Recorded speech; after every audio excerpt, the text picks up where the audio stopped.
Assalamualaikum warahmatullahi wabarakatuh. Perkenalkan, nama saya Dea Ayu. Saya dari Fakultas Ilmu Pendidikan Sejarah di Universitas Simalungun. Nomor pokok mahasiswa saya 207260002. Di sini saya akan menjelaskan tentang Kerajaan Demak. Langsung saja ke materi kita.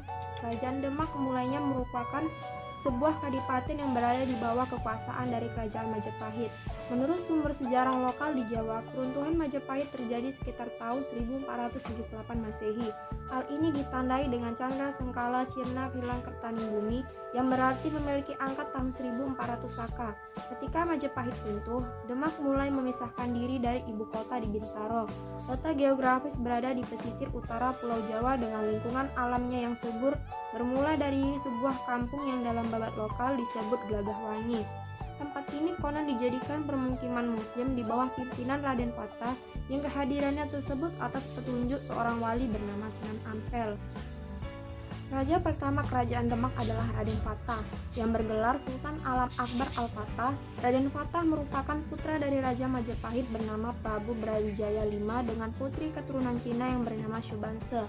Kesultanan Demak berkembang pesat di tangan Raden Fatah yang berhasil mengembangkan pertahanan kerajaan dan berhasil memperluas wilayahnya hingga ke daerah Gresik. Tidak hanya dalam masalah hegemoni, pengamalan ajaran Islam pun menjadi misi utama dari Raden Fatah. Hal ini dibuktikan dengan mendirikan Masjid Agung Demak yang dibantu oleh para wali.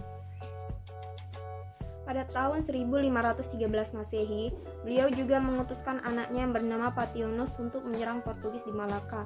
Kesultanan Demak terus berkembang semakin berjaya karena keberaniannya melawan Portugis di Malaka. Hal ini dikarenakan Portugis telah memonopoli perdagangan di Nusantara. Pationus merupakan anak dari Raden Fatah yang sekaligus menggantikannya ketika Raden Fatah mangkat. Pationus sendiri hanya memerintah selama 3 tahun, mulai dari tahun 1518 sampai 1521 Masehi. Beliau meninggal dalam pertempuran di Malaka pada tahun 1521 di usia 41 tahun. Kemudian Pationus mendapatkan julukan Pangeran Sabrang Lor karena keberaniannya dalam menyerang Portugis di Malaka. Wafatnya Pationus kemudian digantikan oleh Sultan Trenggana. Beliau adalah adik dari Pationus sekaligus penerus kerajaan-kerajaan Demak. Pada masa pemerintahannya, Kerajaan Demak mengalami kejayaan. Berkat keberaniannya dan Trenggana mampu memperluas kekuasaan ke wilayah Jawa Barat dan Jawa Timur. Sultan Trenggana bercita-cita untuk menyatukan seluruh kawasan di Pulau Jawa di bawah kekuasaan Kesultanan Demak. Beliau juga mengutus Fathaillah untuk menyerang Sunda Kelapa yang dikuasai oleh Portugis. Pada tahun 1527 Masehi, Sunda Kelapa berhasil ditaklukkan dan berganti nama menjadi Jayakarta. Pada tahun 1546 Masehi, Sultan Trenggana menemui ajalnya di medan pertempuran ketika melancarkan pertempuran di Pasuruan. Sebelum itu, ketika Pationus meninggal, terjadi perang saudara yang saling menginginkan tahta kerajaan.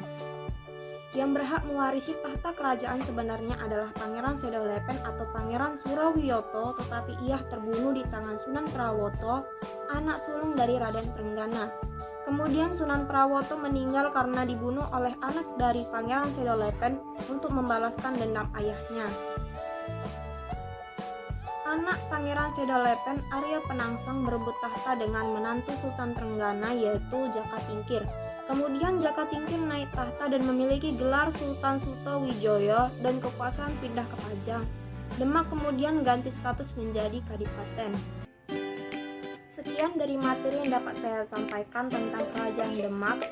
Sekiranya dapat bermanfaat untuk kita semua, saya ucapkan Assalamualaikum warahmatullahi wabarakatuh.